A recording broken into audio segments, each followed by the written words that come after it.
I wrote this list quite a few months ago now, but I've been tweaking it here and there over that time, and I think I've got it just about right where I'd want it at this time. Um, but yeah, I chose 26 albums that I could consider my favorites from my whole life so far. I'm currently 26 years old, so that's why I chose that number. So I might like continue this into the future as the next year goes. We'll see. But it'd be kind of interesting to see how the list like would change throughout the years, possibly. Um, but yeah. So I've got these just in alphabetical order, and I have all of these in physical, so I'm just gonna show all my physical editions of all these albums. And I wanted to start with like a few like artists that it was I really or some of my favorite artists, but I couldn't really pick like a favorite album by them, and they didn't quite make it on to this list of like just albums, single albums. And the first group would be the Cocteau Twins. I really love most of their work, and I just really could not pick a favorite of theirs at the moment. And another artist would be Kendrick Lamar. He's one of my favorite modern artists right now. And MF Doom, another one. It'd be hard for me to pick a favorite. A lot of his just morphed together for me, and they all sound so good, and just his style is great. And then Nirvana. I've talked about them before on here, is how I've never been like more obsessed with a band in my life. In the past, I haven't really listened to them in like years, really, I guess now at this point, but they still will always have that hold on me, I guess. But yeah, so let's get into the actual list here, and we'll start with this album here.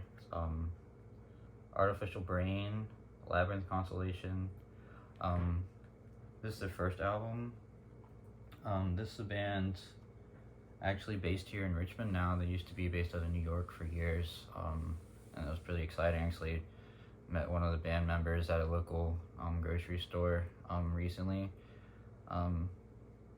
But this is probably right now is just my favorite death metal album ever.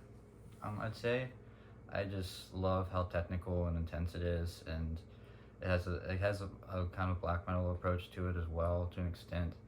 And I love just the sci-fi robot alien stuff that goes along with this band. They kind of keep that up, and they have like incredible album artwork and stuff as well. But their sound is just so incredible. It just kind of blows me away every time I listen to it. And I just never get sick of this album. I always just like want to put it on. So yeah, not much for like with the old school sounds, more modern sound within death metal. I love a lot of old school death metal, but I have to say this is my favorite death metal album at the moment. Next, we've got one of my favorite artists of all time, if not my favorite artist of all time, is David Bowie. This his 1980 album, Scary Monsters and Super Creeps. This is another artist I actually wasn't gonna have a single album by on this list, because it's still really hard for me to pick an album that I love the most by him. Because just like that whole era before that, like from Station to Station through this album, I just love all of those albums. But this one, I don't know, I love like you can still, it's like kind of gotten poppier again, but it's still, you can feel that like weird, like experimental avant-garde feel to it. And he's kind of like reminiscing on his old personas and stuff, and other albums and music he's made. And he's like, it's like my favorite character of his, the like French clown guy. And yeah, it's just like a really like catchy and fun album, and I just really like that one a lot. So I'd say it's probably my favorite right now.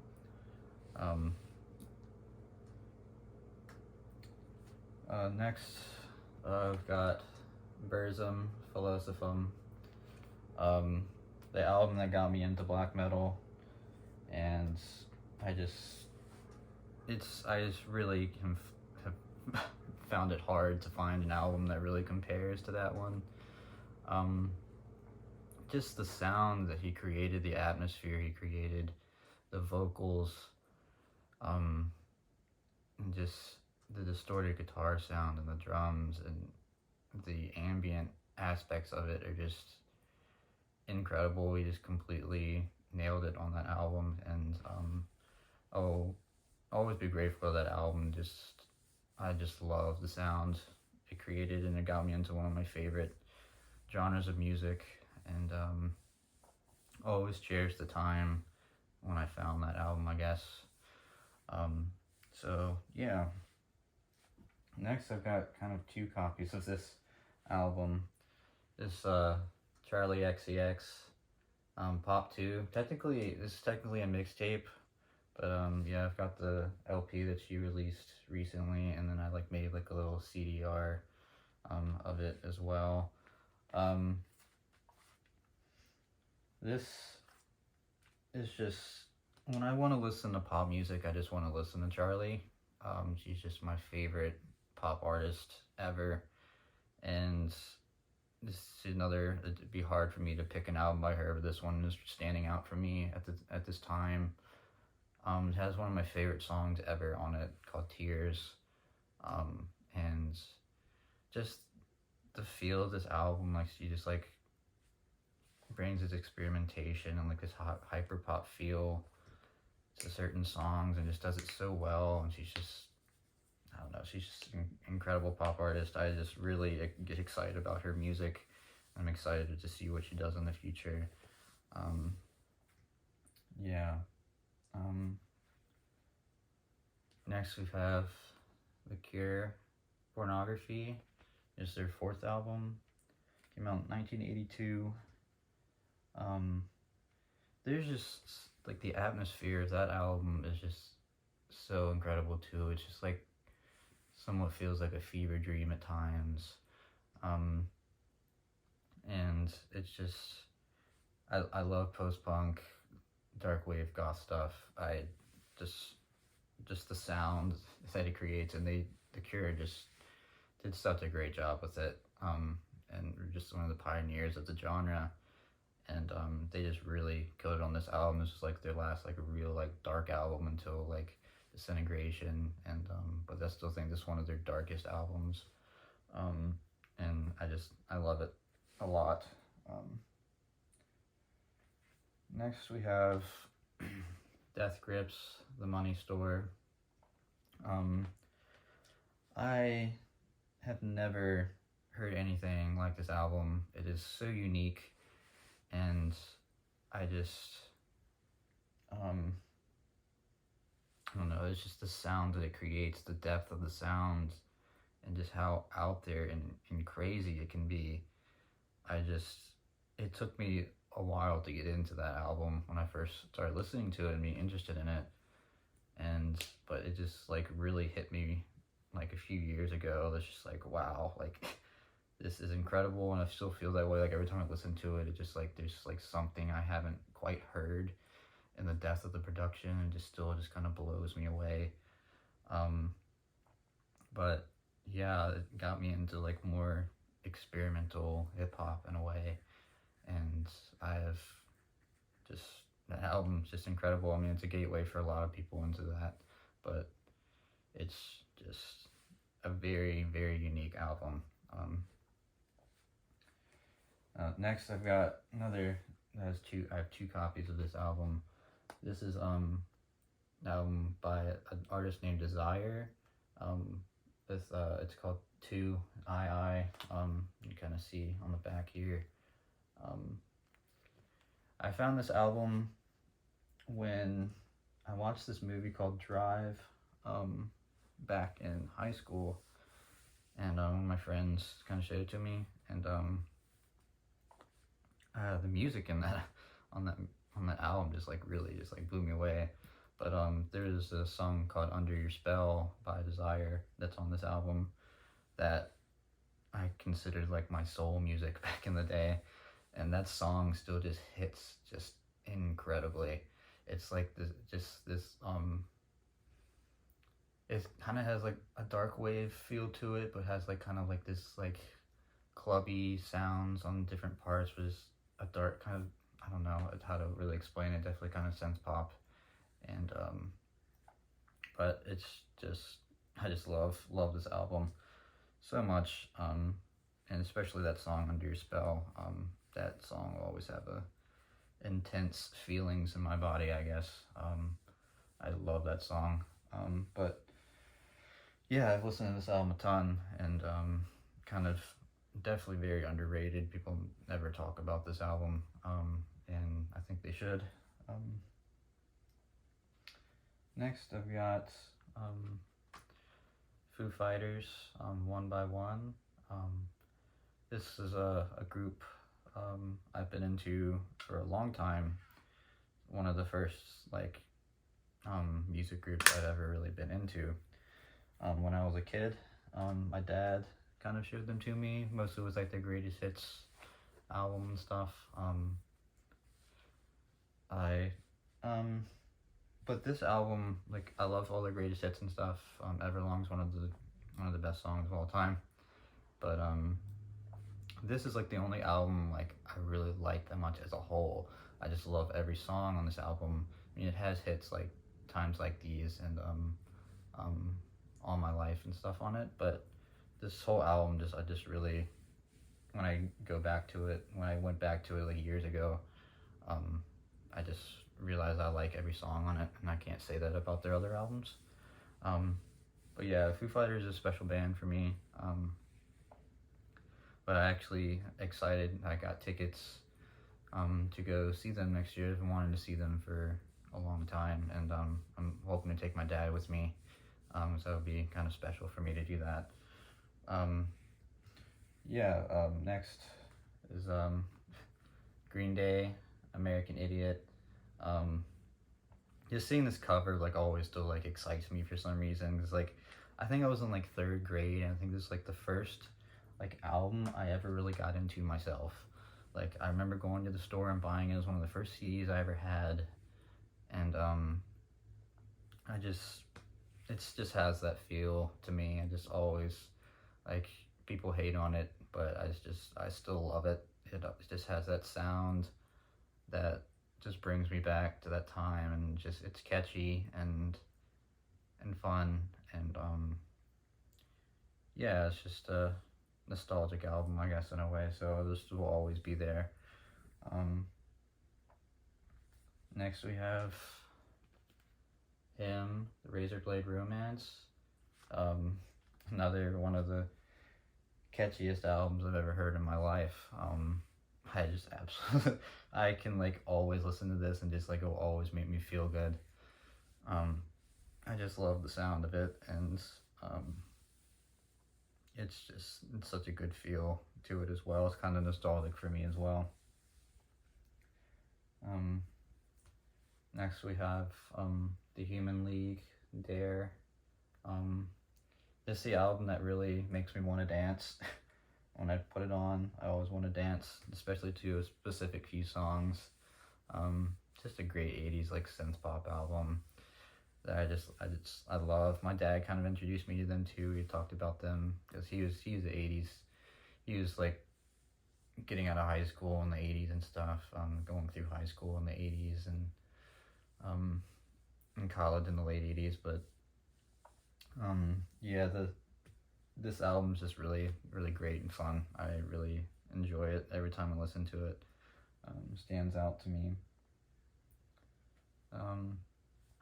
Next album was Injury Reserve, By the Time I Get to Phoenix. This is probably one of my, if not my favorite album cover ever. It matches the music so well. It's incredible. I've never really experienced that too much before with other albums. But this album came out in 2021. I have it up on the wall here too. It's a signed CD when I met them at a show last year. I just never heard anything like this before either. It's so unique, kind of like the Death Grips album. It's just like so out there and experimental and creates like this really intense soundscape. And but it has like these elements of the hip hop still mixed in with it that I'm familiar with and that I was familiar with, and it's just it's just I can't believe how and just like interesting this album is, and it's definitely a dark album, a lot darker than the other stuff. It's like a world of a difference from their other albums, and they to put it in context, one of the it was a trio. One of the members passed away, and then they created this album. And they said that the member that did pass away, Groggs, um, was actually pushing the group to go more in even more experimental direction. So this is kind of an album for him, and them like grieving in a way, and so it's an intense album, and very powerful, and yeah, so definitely one of my favorites. More hip hop. I guess I could probably the most like genre I have here is probably hip hop in a way. Maybe I don't know. I'd have to count, but this JPEGMAFIA. All my heroes are cornballs. Goofy title, but oh my god, this is the album that really got me into him. It just really brings me back to the time when I was really getting into him, and he's probably my favorite. He is my favorite hip hop artist right now. I absolutely love his work. I just love his style, and I think why I like this album so much in particular, it just really shows him like it shows his aggressive side, but also like his like light, more feminine side, and I kind of see that in myself too. I can relate to that in a way, and I just love it so much. Just yeah, I just him being himself and showing and just the sounds that he makes with his music, and just he just does everything just right. I feel like it just really is ear candy, and I'm so excited to see more from him in the future. He is the best out there right now, and I'm excited that he's getting more credit and more recognition now. Um, yeah.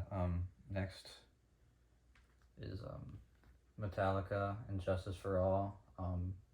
Probably my favorite metal album of all time. This is what got me interested in metal music when I was a kid as well. My dad absolutely loves that album too, and I was listening to that in like second, third grade as well. Like he really showed me a few songs off of there, like Shortest Straw, Blackened, um, stuff like that, and this album is just the best thrash album ever. A lot of people don't look at it as their best, but just the sound on this album, like no other album really does it for me by them. It's so heavy, like the distortion on the guitars, and just I don't know, that album just always hits me, and yeah. Next, I got more hip hop. My favorite classic hip hop albums from the '90s, Mobb Deep, the infamous. Um, I love just like the dark, raw feel of this album. It's just like the exact style of hip hop that I love so much. Um, yeah, it's just incredible. Next, we have My Bloody Valentine, Loveless, their second album. Um, this this is another kind of album cover that kind of can match the music really well, too.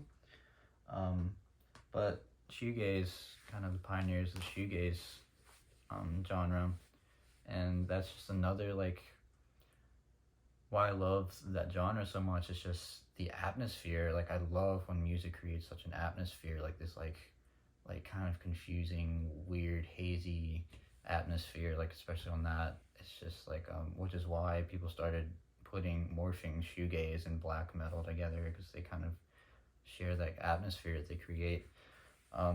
But I still never really found a shoegaze album that matches the feel of this album, just they did it so well. Um, just it's just I don't know, like it's just the shoegaze album to me in a way, and um, I don't know if anybody could do anything better than they did on that album. It's just incredible. Next, we've got a little CDR here of Nails, Unsilent Death. I think this album runs like 16 minutes, maybe less than that. But this is one of the heaviest things I've ever heard in my life. Just heavy, fast, intense. It considers itself power violence, very fast, intense, brutal stuff. And just like the lyrical content is just like really in your face, like fuck you, fuck all the people that are telling you to conform to society. And it's just right up my alley, just super fast, intense, and just like it's my favorite album by them. Just like something about the vocals and just the way the instruments sound in that album just hit me more than the other ones. But yeah, that album's just incredible. Next we've got Nature and Organization, Blood Reaps the Beauty, or Beauty Reaps the Blood of Solitude. Incredible album title, probably one of my favorite album titles. This album is a neo-folk album, kind of experimental with neo-folk. They implement some like noise into it as well. But it's like the only neo-folk album I really ever go back to. I mean, I like some other neo-folk artists to an extent, but this album is like nothing really compares to this album. Like, if I want to listen to neo-folk, I want to listen to this album. It's like has like this like very like it kind of reminds me of like old school, like just old music, I guess, in a way. Like people have been making like back a long time ago. Kind of has like a cozy feel to it at the same time, but it's still it's really dark in a way, so it's interesting. But is anybody interested in getting neo folk, just listen to that album. It's just stands out to me. Next we have Gary Newman, The Pleasure Principle. This is a very kind of a weird album, but definitely very good synth pop. It was like synth pop before synth pop was really a thing. Came out in '79. Some people probably know the hit song off of this album, Cars, but the whole album kind of has that kind of feel to it. And I just love that sound, and it's definitely an album I go back to a lot as well. My dad got me into the song Cars like when I was younger. Yeah, it's just all around great album. I love the sound, synth stuff. Is just I love it so much. Next, another folk albums. Phil Ochs, I Ain't Marching Anymore. It's an album from 1965, I believe. So this like the only like real like folk album that really stands out to me that much. I actually found out about this album when I was reading a Stephen King book. Actually, it's called Hearts in Atlantis, and it was during like the second part of that. It was like taking place with some guy that was in college at the time, like during that time, and him listening to that album, that Phil Ochs album. Very like love not war kind of feel to it, and just like very political. But just the way he sings, and just him and just the guitar is just singer-songwriter style. Just like it just really is just captivating, and just like pulls me in. I just love every song off of it. Yeah, it's like one of the only like folk albums that really sticks out to me in general, honestly. Next, we got more Sen Pop, Orchestral Maneuvers in the Dark, Architecture and Morality. Oh my god, I really love this album. It is just really incredible. Just like the early synth pop sounds, and just like it has like this really dark atmosphere to it, and has like these ambient parts that just it really open my mind to more like dark ambient music and just synth music in general. It's so good. Um, I go back to this one quite a lot as well. I wish I wish this LP had like the extra tracks on it, but this like just it only runs like maybe like a little over 30 minutes, but it's still just it's so good. Um, Next we've got Pixies Surfer Rosa. Um, this album is reminds me of when I was working at Panera Bread back in like 2016. I was working there full time, and I was a cyclist. I was going out and riding my bike all the time, riding my bike to work, going on long bike rides all the time. But I really got into to them at that time, so I was still like kind of like had been into Nirvana so much, and like Kurt Cobain loves Pixies so much, and this album is just um, wow. It's really just it's kind of just out there and weird, like, and they kind of just like created like modern indie music in a way. They really influenced modern indie music, but it's just so they have like this punk feel to them, but it's just so weird and out there, and nobody's really matched the sound of them either, and especially that album. I really just love that album so much, and their first like little album before that was really good as well, but Surfer Rosa just really sticks out, one of my favorites. And I will kind of interject here and say that around that time I was also really into Sonic Youth, um, and MGMT, and I guess those could also be kind of like honorable mentions in a way of like groups I couldn't really, some of my favorite artists that I couldn't really pick an album from. So I'd interject that there too. So, but yeah, on to the next one. We've got the Postal Service, Give Up. Um, this one I'm not gonna be able to listen to for a very long time, if ever again, maybe. This is really connected to my ex-girlfriend, my first like real partner I've ever had in my life, and we just broke up recently, and that is really connected and tied to her. We actually went and saw them a few months ago together, and that was great. But yeah, just incredible indie-tronica, I guess they say, electronic indie music. It's just hits you down, I guess, down deep. It's just really good music. Every song on it, 10 out of 10 album. Like when you think of a perfect album, I'd say that's just a perfect album, for sure. But that's all I'll say about that. Next we have the Smiths with their self-titled debut.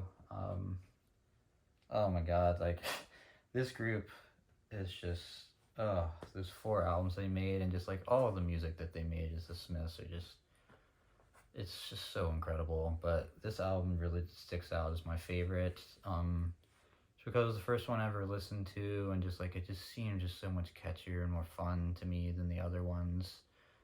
And this I absolutely love that album. I just like sing at the top of my lungs when it's on, and yeah, the Smiths are one of those like 4 years that they were there for, like 5 years that they were there in the 80s. I just made some really incredible music, and I go back to them quite a lot, especially around this time of year in the fall. Next we have Seuss Laloon with Riala. This album, very incredible, like screamo, scrams album. Like when I want to listen to that style of music, I want to listen to this album. It's one of those things. Actually, this goes back to Panera as well. One of my coworkers that was there, told me about this album. Like, asked, "Oh, are you into emo music and stuff?" I'm like, yeah, like, and I listened to this album, like, wow, this is like incredible, and it reminds me of that person too. I just like had a crush on her at the time, But yeah, this album is just, like, straight up, like, has all those sounds, and what I like about that genre is there. Like, it's really incredible. Um, Next, it's the last one here. We've got 3-6 Mafia with Mystic Styles. Their kind of like debut studio album. Um, oh my god, don't really like too much of their later stuff, but this album just really got me into that horrorcore stuff. I didn't really realize that hip hop would get so dark, and just like the sounds that it creates is incredible. I've always been like a horror fan and into like horror things, and they did it so well. It's just really awesome album. Just love that style of hip hop, and the lyrical content is just like it's kind of comical in a way if you think about it, but it's just also like really dark and murderous. But yeah, that album just really stands out to me. I really love that style, and that Memphis style is coming out in that like 90s time frame. It's really raw and like underground in a way, but then like Juicy J himself like got bigger later down the line and stuff. But yeah, but I like a lot of the side projects from 3-6 Mafia as well. But yeah, so those are my 26 favorite albums ever right now. So yeah, let me know if you guys have any connections to any of these albums. And let me know what some of your favorite albums are below. Like, it doesn't have to be 26 or whatever age you are. Just I want to hear what other people have to say, and what connections they had to those albums, why they would choose those albums as their favorites. And yeah, so thanks for watching, and once again, shout out to Steve Wallace.